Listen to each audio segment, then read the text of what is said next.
Bonjour. Alors, le mois de décembre-janvier a été assez compliqué. Entre mon travail, les rêves, les fêtes de fin d'année et le fait que je réfléchis à d'autres types de vidéos, je n'ai pas vraiment eu de temps pour travailler sur l'animé connu de ce mois.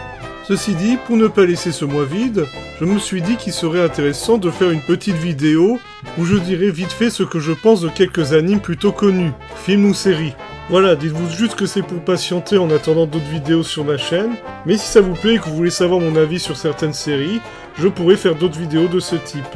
Ah, et dernière précision rapide, il ne s'agit évidemment pas d'Atop. Sur ce, je vous souhaite bon visionnage.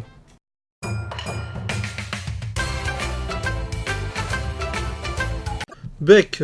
Beck est une de ces séries que j'ai suivies sur Canal+, à l'époque de la case. Je lisais déjà le manga à l'époque, et j'ai beaucoup apprécié son adaptation animée, même s'il y a eu des changements, notamment le fait que l'on entende le héros chanter. Bon après je pense que ce gimmick de ne pas entendre la voix du héros, et qu'on se l'imagine dans notre tête, ne pouvait marcher vraiment qu'en manga. Dans une série musicale, ça aurait fait trop bizarre de voir le héros ouvrir la bouche et qu'il n'y ait aucun son qui en sorte. J'ai d'ailleurs bien apprécié l'aspect musical de la série. Même si l'accent japonais ressort énormément lors des chansons anglaises, je trouve que ça ajoute un charme à l'ensemble. La série n'est pas toujours top d'un point de vue technique, et elle se termine de façon un peu rapide, du fait que le manga n'était pas terminé à ce moment-là, mais j'en garde de bons souvenirs, et me réécoute de temps en temps les OST.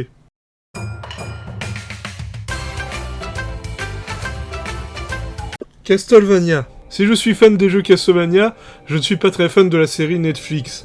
Le souci ne venant pas de la fidélité de l'adaptation, mais plutôt du rythme. En gros, que ce soit pour la première ou la deuxième saison, je n'ai apprécié que les premiers et les derniers épisodes à chaque fois. Entre les deux, je trouve que c'est mou et bavard pour pas grand chose. Je ne suis pas non plus super fan du Dracula dépressif qu'on a droit dans cette série. Après, je n'irai pas jusqu'à dire que c'est mauvais. Et j'ai vraiment kiffé par exemple le combat final de la saison 2. C'est juste que j'ai vraiment tendance à m'ennuyer sur plusieurs épisodes, ce que je trouve fort dommage. J'espère juste que la série s'améliorera avec le temps.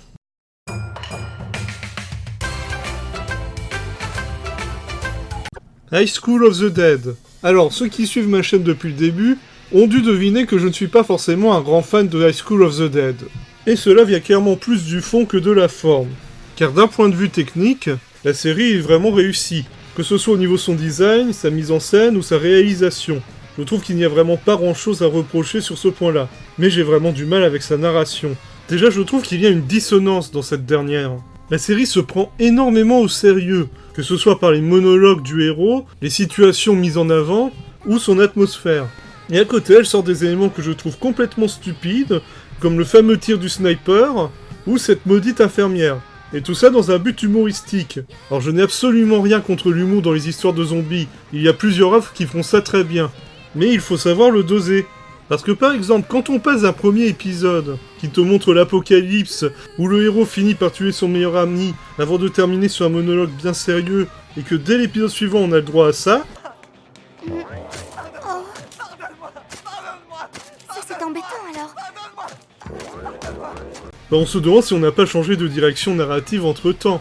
Et la série fait trop souvent ça.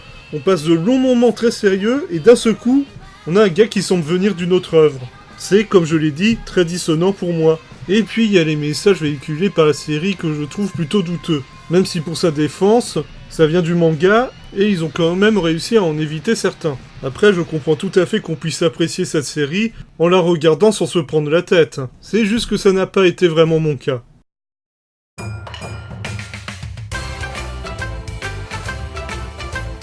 Perfect Blue. Que dire sur Perfect Blue, si ce n'est que quand j'ai vu à sa sortie au cinéma, ça a été une véritable claque. Et le début de mon amour pour l'œuvre de Satoshi Kon.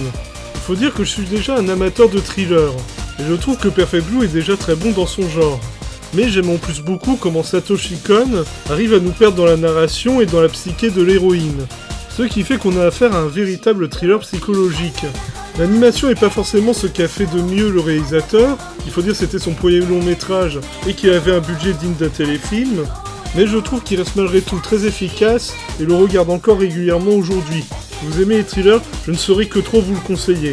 Et par extension, je vous conseille de jeter un œil aux réalisations de Satoshi Kon, dont la mort est pour moi une grande perte pour l'animation japonaise.